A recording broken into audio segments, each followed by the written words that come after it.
늘 이맘때면 되면 이 성경 본문 택하기를 아주 좋아하고, 그리고 이미 제 기억으로는 2번 이상은 말씀을 전했던 내용이지만, 그래도 말씀 전하는 도중에 좋으셨던 경우도 있을 것이고, 또 그 이후에 오셨던 분들도 있을 것이기 때문에 이렇게 주님의 세우신 몸된 이 교회, 이 몸이 어떻게 지체들로 이루어져서 그렇게 흘러가게 되는지, 그리고 우리는 어떠한 모습으로 교회 공동체 안에 있어야 하는지를 사도 바울이 고린도 교회에 편지한 이 내용을 가지고 함께 묵상해 보고자 합니다. 일반적으로 사역자다 하면은 여러분 누구를 쳐다봅니까? 여기는 권 목사를 쳐다보거나 혹은 김희중 전사님, 또 우리 여러 직분자들을 쳐다보게 될 것입니다.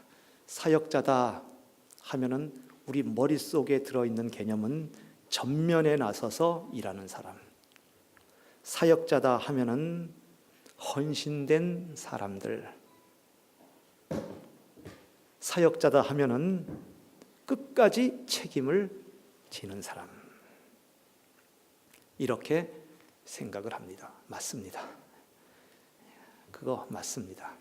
그러면 이 사역자의 개념에 조금은 상대적인 개념, 그 반대 급부에 있는 개념의 단어는 무엇이겠습니까? 무엇이지요? 사역자가 아닌 사람을 뭐라고 보통 얘기를 하죠? 여러분, 말씀을 안 하시는 건 너무 감사한 일입니다. 저는 18년 동안 있으면서 그 용어를 제 입에서 거의 내본 적이 없습니다. 왜냐하면 이 메시지가 언제나 저의 마음속에 18년, 아니 그 이전서부터 가지고 있었던 생각이기 때문에 함부로 제가 여러분을 그 이름으로 호칭하지 않았기 때문에 여러분은 모르실 것입니다. 하지만 그 단어는 알고 있죠. 평신도다, 이렇게 얘기를 합니다. 아이고, 평신도가 뭐 알겠습니까? 제가 아직 평신도라서 뭐 이와 같이 표현들을 합니다. 그 얘기는 뭐냐고 하면은, 사역자는 알고 책임지고 헌신하고 한 그런 사람이라면은 저 평신도는 몰라도 되고 책임 안 져도 되고 헌신 안 해도 되고 끝까지 힘 딸리면은 손 놓아도 되는 그러한 사람으로 이해된다는 것이죠. 그렇기 때문에 저는 이 평신도라고 하는 이 단어에 대해서 굉장한 알레르기 반응을 가지고 있었습니다.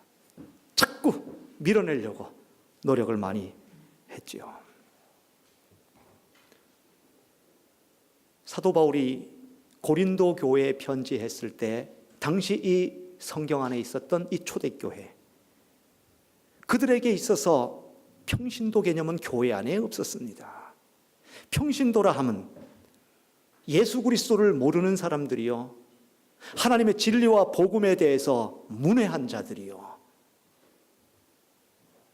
주님의 몸된 교회의 지체가 아니기 때문에 한 교회 안에서 그 기능을, 그 역할을 하지 아니하는 사람을 평범한 평신도라고 얘기를 한 것입니다. 주님의 그 머리에 그 모든 지시와 명령을 받아서 움직이게 되는 손과 발과 우리 몸의 모든 부분들은 그 머리의 지시를 알고 있기 때문에, 그 의향과 뜻을 알고 있기 때문에 모든 것이 하나의 어떠한 목표를 향해서 나아가게 되고 움직이게 됩니다. 하지만 몸된 지체를 이루지 못하는 평신도는 거기에 제외된 자요, 문외한 자요, 초대교회 공동체 바깥에 있는 사람이었다 하는 것이죠.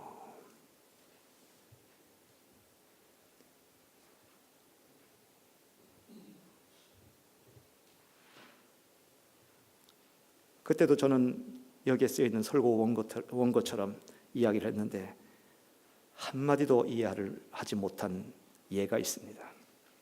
물리학에 대한 이야기입니다. 원고를 보지 않으면 저도 무슨 말이 쓰여 있는지 모를 정도의 이야기입니다. 영국의 BBC 방송이 미 하버드대 빛 입자 광자를 가두는 데 성공했다, 뭐 이런 기사를 내었다고 합니다.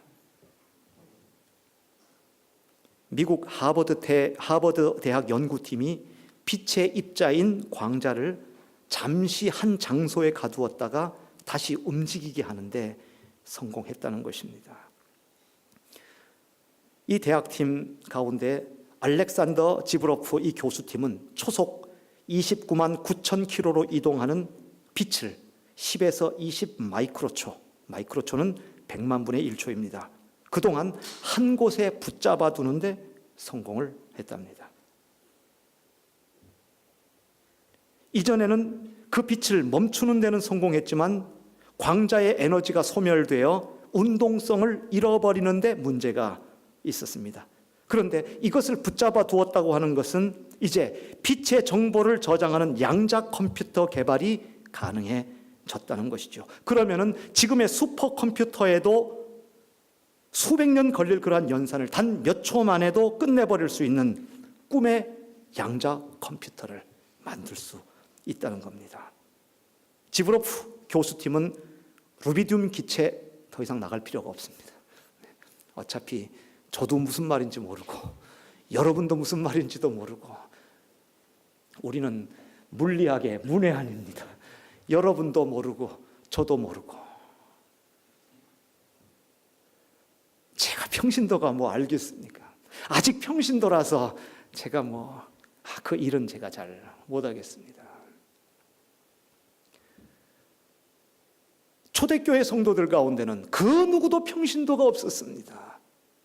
모든 이들이 사역자였을 뿐입니다. 어떤 사람은 사도로, 어떤 사람은 교사로, 어떤 사람은 선지자로, 어떤 사람은 능력자로, 어떤 사람은 전도자로, 어떤 사람은 돕는 자로, 다스리는 자로, 병 고치는 자로, 통역하는 자로, 다양한 종류로 이 모든 사람이 주님의 몸된 교회, 이 교회 공동체의 한 피스가 된 겁니다.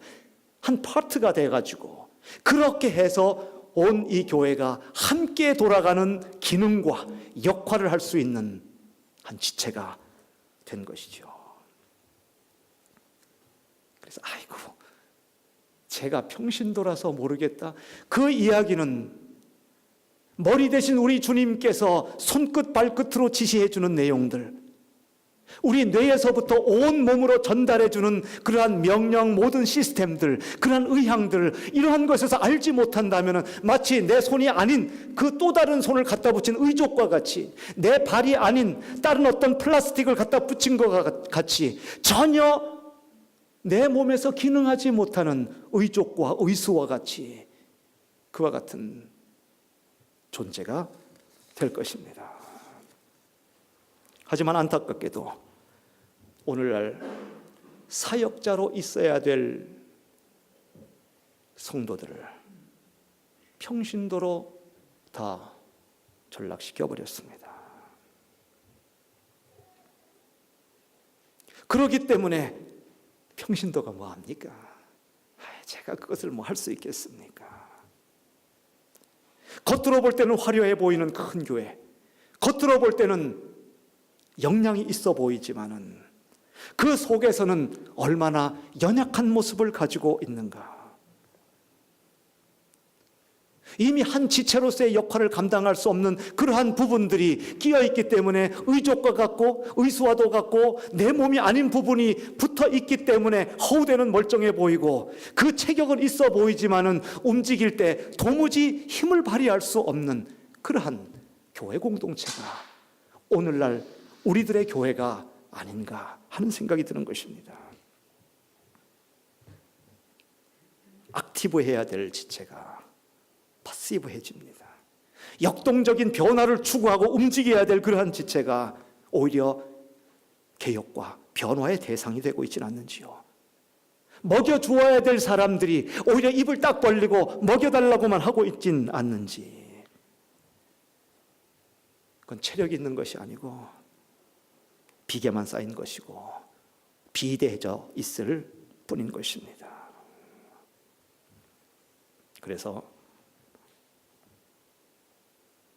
평신도로 전락한 사역자를 다시 사역자로 끌어올리고, 졸고 있고 자고 있고 움직이지 않고 신경이 마비되어 있는 사람들을 다시 끌어내기 위해서 사도 바울은 고린도 교회에게 우리 하나님께서 교회 안에 몇몇을 세우셨다. 여기서 몇몇을 세우셨다고 하는 건 누구누구 지적해서 세웠다는 것이 아니고 다양성을 얘기하는 것입니다. 이런 일 저런 일 많은 기능을 하게 하고, 이 고린도 교회 안에 있는 성도는 그 누구도 열외자가 없는 것이고 문외한 자가 없는 것이고 나는 평신도니까 모르겠습니다 하는 자가 없이 모든 이들이 고린도 교회를 구성하고 있는 사역자로 촉구하고 있는 것이고 그와 같이 선포하고 있는 것입니다. 그래서 옥하는 목사님이 책 하나 유명한 거 쓰셨죠. 뭐 많이 쓰셨겠지만은 뭐가 있죠? 누구를 깨운다? 평신도를 깨운다. 그 얘기는 자고 있다는 것입니다. 신경 마비가 온 것입니다. 흔들어 깨워야 되는 것입니다. 그 마비 증세를 풀어야 하는 것입니다. 그래서 그들이 주의 몸된 교회의 한 지체로서, 한 부분으로서 움직일 수 있도록, 그 기능을 할 수 있도록 만들어 주어야 하는 것이지요.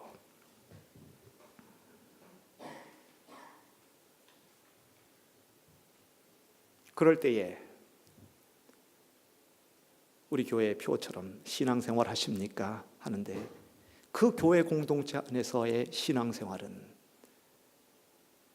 오늘 찬양처럼 기쁨이 있는 것입니다.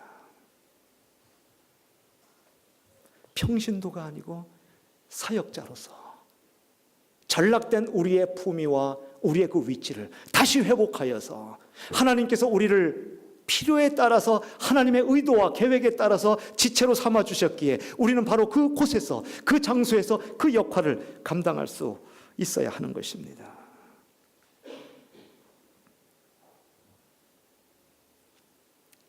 평신도가 아니요 사역자가 될 때에 거기에는 큰 축복이 있습니다. 저는 그 축복을 우리 지체들과 더불어 또 다른 지인들과 더불어 카톡을 쓸 때에 그 축복을 종종 전합니다. 그것이 뭐냐면 거의 끝부분에 오늘도 풍성하게 사세요. 오늘도 풍성하게, 즐겁게, 그리고 의미 있게 사세요. 늘 이 세 가지를 종종 쓰는데 물론 여러분의 카톡에 그 표현이 없는 부분도 있을 수 있습니다. 그렇지만은 제가 그 말 쓰기를 좋아하는데 웬만하면 여기에 우리의 삶이 다 담겨 있는 것이죠.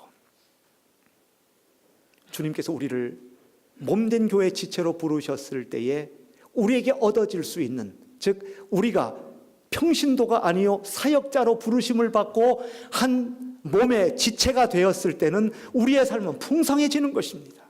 우리의 삶은 즐거운 것입니다. 우리의 삶은 의미 있게 되는 것입니다. 오늘 우리는 이 고린도전서의 이 말씀 몇 절 되는 짧은 본문 말씀을 택했지만 사실 이 고린도전서 12장 전체의 말씀이 오늘의 본문과도 같습니다. 18절 말씀에 보면 하나님이 그 원하시는 대로 지체를 각각 몸에 두셨다고 말씀하십니다.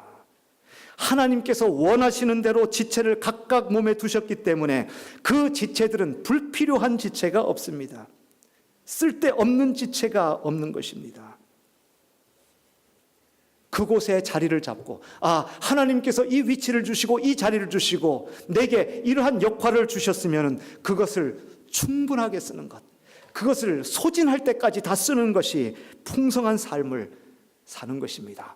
가지고 있는 것 100% 사용할 수 있기를 주님의 이름으로 축원을 드립니다.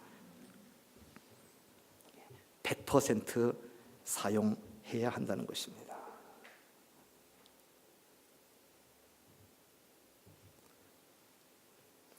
내가 있는 그 위치에서 내가 가지고 있는 역량이 100이라면 100%를 다 활용하지 않고 30%만 쓴다든지 50% 절반만 쓴다든지 그러면 나머지는 저축해서 도이치 콘토에 집어넣습니까? 그건 더 이상 쓸 수가 없는 것입니다. 가장 풍성한 삶은 가지고 있는 것을 하나도 남기지 않고 있을 때 잘 쓰는 것입니다. 여러분 20대입니까? 20대에 쓸 수 있는 거 잘 쓰시기 바랍니다. 요거 지나면 30대 들어가면 못 씁니다. 30대 가지고 있는 거 있습니까? 그거 아껴두고 40대 쓰겠다는 환상은 버리시기 바랍니다. 30대 못 쓰면 그거 폐기 처분하고 이제 더 이상 유통기한이 끝나버리기 때문에 사용 못하는 것입니다.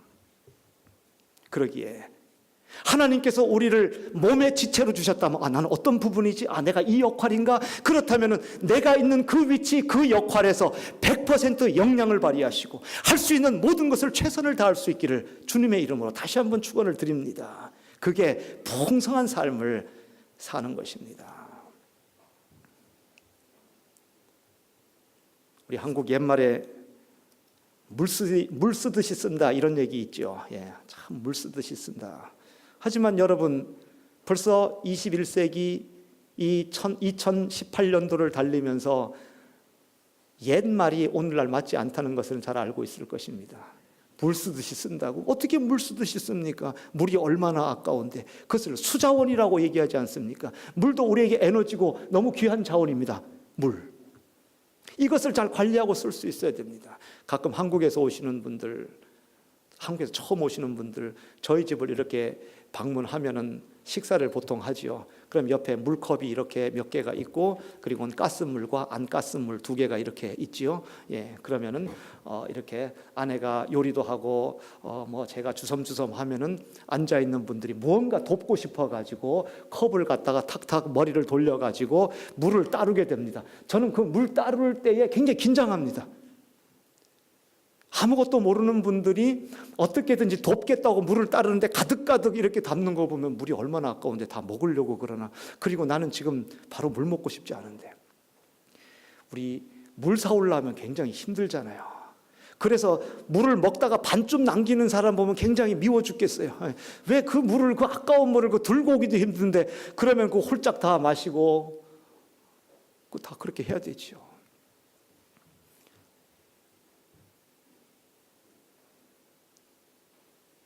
좀 지역마다 골고루 비가 왔으면 얼마나 좋겠습니까? 오는 데는 너무 많이 와가지고 홍수나고 안 오는 데는 너무 안 와가지고 풀들이 다 타버리고. 왜 이런 환경이 되어버렸지? 그렇기 때문에 우리는 그 물을 강물에 흘러가는 강물이 흘러가는 그 물을 버리지 않기 위해서 댐을 만들게 됩니다. 가만히 내버려 두면은 그냥 흘러가는 물입니다. 그냥 소실되어 버립니다. 없어져 버립니다. 하지만 내게 주어진 이 물이 있다면, 이 강이 있다면 이것을 극대화시키고 모든 것을 가장 잘 활용하는 것이 풍성한 수자원 즐기는 것이죠. 댐을 막으면 농산물이 없을 때 농업용수로 쓸 수 있습니다. 또한 우리가 마실 수 있는 음료로도 쓸 수가 있습니다. 또한 비가 많이 올 때는 홍수를 예방할 수 있는 댐의 역할을 또 할 수도 또 있는 것입니다. 또 어떨 때는 낙차가 이렇게 크면은 분명히 그 댐에서 전기를 생산해낼 수도 있을 것입니다. 또 인공적인 호수가 생겼기 때문에 경관이 좋아서 사람들이 또 쉴 만한 공간도 마련할 수가 있을 것입니다. 그저 이 물이 강물에 흘러가 버리면 없어질 수도 있지만 이것을 극대화시키고 잘 활용하기만 한다면 그것은 풍성한 삶을 살 수 있게 하는 것입니다. 우리에게 주어진 것이 무엇인가? 여러분, 아끼지 마십시오. 할 수 있을 때 쓰십시오. 이것이 흑자의 인생이 되는 것입니다. 내게 주어진 이 모든 것들, 역량을 발휘해서 그것을 감당할 때에 그것이 가장 풍성한 삶이 되는 것이고 그것이 풍성애로의 축복이 되는 것입니다. 그러기에 저는 카톡을 하면서 오늘도 풍성한 하루 되세요 라고 얘기할 때 아껴 쓰라는 것이 아니고 가지고 있는 모든 것 남김없이 오늘 이 하루의 분량 모든 것을 사용하라는 것입니다. 오늘 지나가면 그 시간 무효입니다. 오늘 그거 사용하지 않으면 그 다음 사용할 수가 없는 것입니다.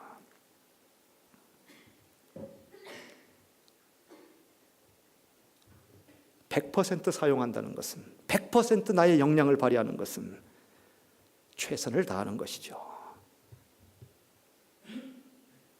젖먹던 힘까지 모든 것을 다 동원해서 내게 맡겨져 있는 이 지체로서의 이 부분, 이 조각, 이 부분을 내가 감당하는 것입니다.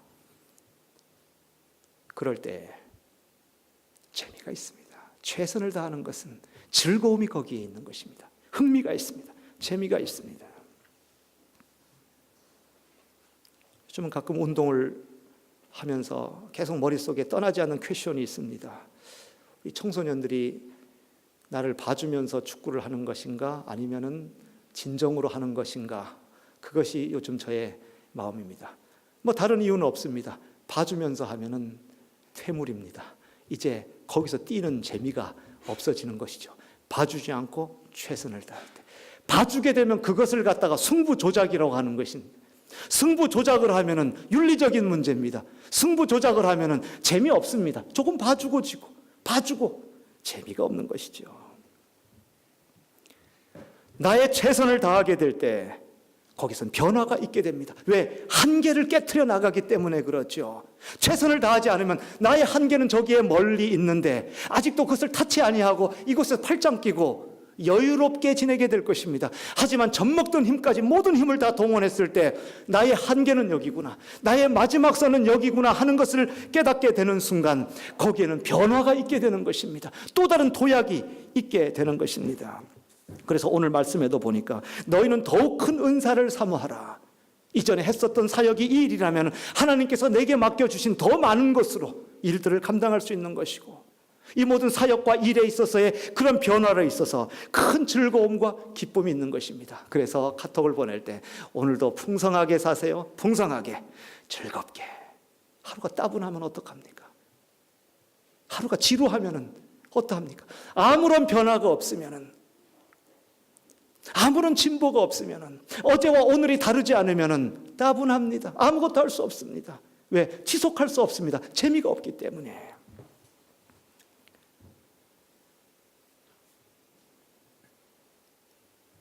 축구는 위험한 운동입니다. 여러분 함부로 하지 마시기 바랍니다. 그래서 점점 나이가 들어가면서 내게 조금 맞는 운동을 하나 결정을 해야 되겠다 해서 택한 것이 탁구입니다. 이제 어느덧 7개월째 쳐갑니다. 이 정도면 꽤 오래 버텼죠? 보통 피트니스 끊고 얼마나 다니죠? 한 달 다니면 많이 다니죠. 대부분 작심삼일 한번 시작해놓고 별로 오래 끌지를 못합니다. 제가 탁구를 그렇게 하기를 원했던 것은 전천후입니다. 사시사철 언제나 할 수 있는 운동이 탁구, 실내 운동이기 때문에 이거 택했습니다. 그리고 돈이 들지를 않습니다. 물론 클럽팀에 가서 하면 돈이 어떻게 드는지 모르겠지만 저희는 탁구 테이블이 2개가 있기 때문에 언제나 밑에다 설치해놓고 돈이 들지를 않습니다. 그리고 축구는 10명 이상이 있어야 되는데 탁구는 파트너 1명만 더 있어도 늘 칠 수가 있죠. 그리고 탁구를 또 치는데 다치지 않는 운동이어서 좋다.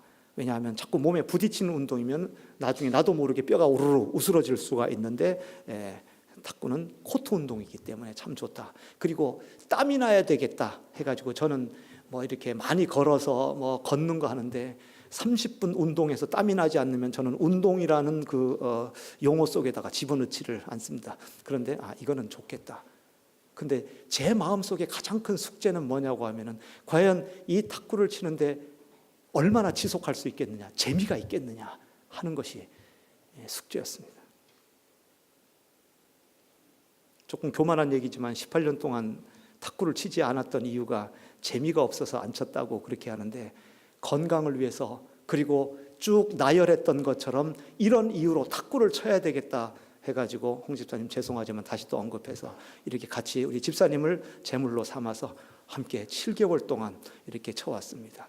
우리 몇 주 전에 말씀 가운데는 타겟, 목표라는 얘기를 했었는데 목표가 없으면 재미가 없지요. 목표가 있어야 됩니다. 향방을 이루는 것이 아니고 내가 이것을 성취해야지, 이것을 해야지. 그래가지고 스스로 재미있도록 하기 위해서 거듭 말씀드리지만 용서하세요. 제 스스로 재미있게 하기 위해서 타겟을 정했습니다. 11대 0으로 이기는 것을 타겟으로 하자. 11대 0으로 이기자. 그래가지고 보통 일주일 하면은 뭐 서너 번씩 늘 0점 처리를 그렇게 했습니다. 그런데 여러분 지금 주제를 잃지 마세요. 변화입니다. 변화입니다. 얼마 전서부터 제가 굉장히 부담감을 느꼈습니다. 0점 처리가 잘 안 된다는 것을 제가 깨달았고 어떨 때는 지는 때도 있다는 것을 제가 깨달았습니다. 그리고는 며칠 전에는 잊을 수 없는 그날을 맞이했습니다. 보통 하루에 1시간씩 치기 때문에 그때 보통 한 번 칠 때 한 20게임 정도 이렇게 됩니다. 6일이면 몇 게임 되죠? 2, 6, 12, 120게임.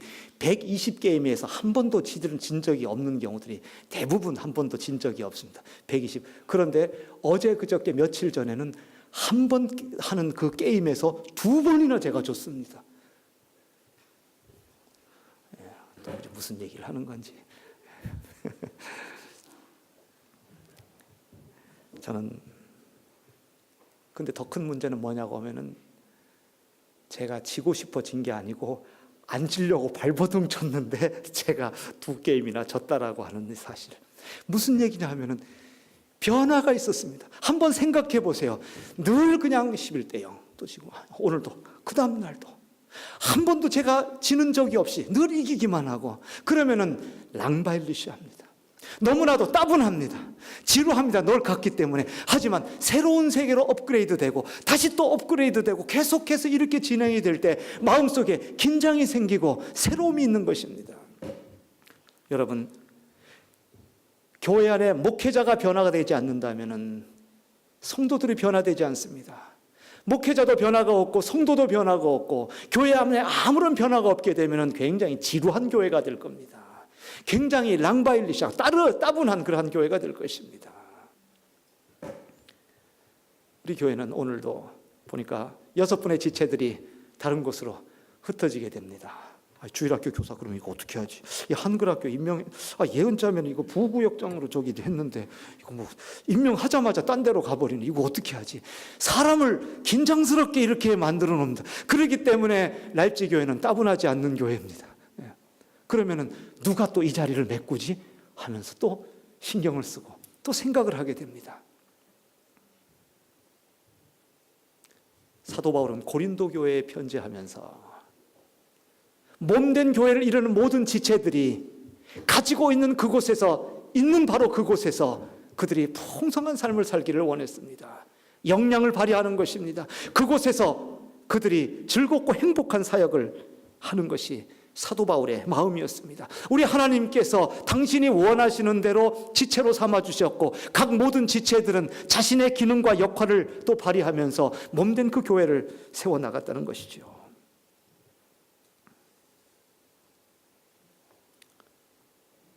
오스트리아도 가게 됩니다.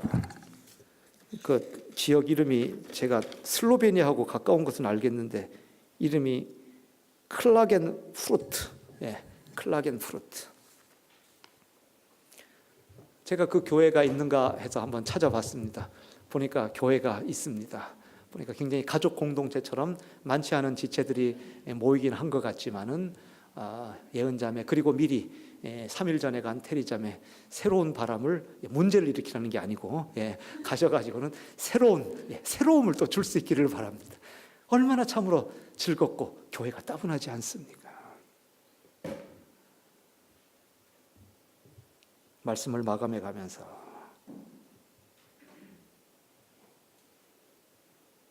눈이 손들어 내가 너를 쓸데없다 하거나 또한 머리가 발들어 내가 너를 쓸데없다 하거나 하지 못하리라. 하나님께서 당신이 원하는 대로 각 지체를 만드셨습니다. 그렇기 때문에 모든 각 지체들은 하나님 앞에서 다른 지체들을 보는 것이 아니고 하나님께서 내게 이 자리에 심겨주시고 내게 이 사역을 주시고 이 역할을 주셨으면 하나님 주님 안에서 내게 주신 이 모든 것들을 풍성하게 감당하기를 원합니다.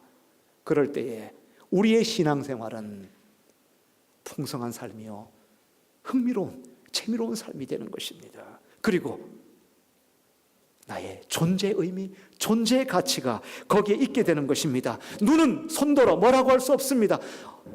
발은 다른 어떤 지체를 가지고 무엇이라고 너는 쓸데없다 얘기할 수가 없습니다. 존재의 의미가 있게 됩니다. 저는 이것을 조각정신이라고 늘 얘기를 합니다. 조각정신. 저는 그 정신을 좋아합니다. 한국의 선교사님들과 또 한국 또 목사님들과 한국 사람들은 보면은 혼자 하는 걸 좋아하고 혼자 다 차지하는 것을 너무 좋아합니다. 왜 조각이 되지를 못하는가? 조각이 된다고 하는 건 함께 협력을 할 수가 있다는 것이죠. 조각 정신, 여러분 한 피스가 되기를 바랍니다. 한 파트가 되기를 바랍니다. 몸의 한 부분이다.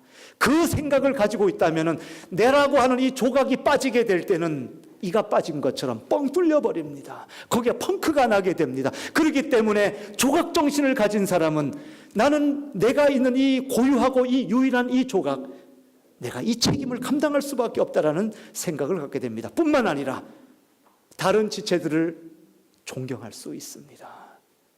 그러기에 내가 없이는 그대가 불완전하고 내가 있어야지 그대가 세워질 거 아닌가. 또 그대가 없이는 내가 불완전한 그러한 존재입니다. 그렇기 때문에 주님의 몸된 교회를 이루는 지체들은 교회 밖의 지체가 아니요, 평신도가 아니요, 한 사람 한 사람이 사역자로서 교회를 세워나가는 것입니다. 릭 워렌이 그렇게 얘기를 했습니다. 완전한 교회를 찾는가? 완전한 교회는 없다. 이렇게 얘기합니다. There is no perfect church라고 얘기합니다. 완전한 교회는 없다. 자꾸 이름을 잊어먹어요. 오스트리아 클라겐푸르트, 이거 한 5번은 해야지 알 것 같아요. 클라겐푸르트, 자브리켄, 베를린, 또 어디 있나요? 다름슈타트. 오케이. 어디를 가든지 여러분 보면은 교회가 그 지방에 2개가 있을 수도 있고 3개가 있을 수도 있고 10개가 있을 수도 있고 많이 있을 수 있습니다. 하지만 하나님께서 어떠한 루트를 통해서 알게 하시고 어떠한 루트를 통해서 감흥이 주셨어 하면은 너무 재지 마시기를 바랍니다. 가서 팍 등록하시고 그냥 거기서 열심히 신앙생활 할 수 있기를 바랍니다. 어차피 내 입맛에 맞는 교회, 완전한 교회 없습니다. 릭 워렌이 얘기한 것처럼, 성경 말씀은 아니지만은 완전한 교회를 찾았다 했을 때 내가 가는 순간 그 교회는 완전한 교회의 타이틀이 벗어나 버려지게 됩니다. 왜? 나는 불완전하잖아요. 불완전한 내가 그곳에 갔기 때문에 얼마나 깨어집니까? 바로 그것이 조각정신입니다. 우리 라입지히 교회는 조각으로 이루어져 있습니다. 누구 하나 온전하고 완전한 사람 없습니다. 누구 하나 훌륭하게 해낼 사람 없습니다. 오직 주님, 내게 주신 이 조각이 있으면 이 작은 조각을 붙들고 2018년도, 2019년도 그렇게 살아가겠습니다. 주님, 내게 주신 사역과 내게 주신 이 부분이 작은 이 부분이 이것입니까? 풍성하게 사는 은혜와 축복이 있기를 원합니다. 다 감당하십시오. 즐겁게 살기를 원합니다. 흥미롭기를 원합니다. 은사를 사모하며 더욱더 우리 주님께서 우리에게 부어주실 그것을 기대할 수 있기를 바랍니다. 우리의 존재의 가치, 나는 아무것도 아닌 것 같지만 내가 없이는 우리 지체가 서지를 못합니다. 나를 필요로 합니다. 그대가 없이는 나 역시 부족합니다. 당신의 도움이 절실히 필요합니다. 그렇게 공동체는 세워가는 것입니다. 우리 교회 사역자는 누굽니까? 저를 보지 마십시오. 김희중 전사를 보지 마십시오. 우리 협동 목사님과 다른 우리 전사님들, 다른 우리 사역자를 보지 마십시오. 주변에 있는 모든 이들이 몸된 교회의 지체로서 사역자입니다. 아무쪼록 우리 10월을 또 시작하고 새로운 한 해를 시작하는 이제 또 다른 이러한 회기, 우리 모든 이들이 전락한 평신도가 아니요, 교회 안에서 주님 안에서 이 모든 맡겨져 있는 것들을 잘 감당하고 주님 안에서 귀한 몸된 지체로서 역할을 잘 감당하는 또 다른 한 해가 되기를 주님의 이름으로 축원을 드립니다. 우리 함께 기도하겠습니다.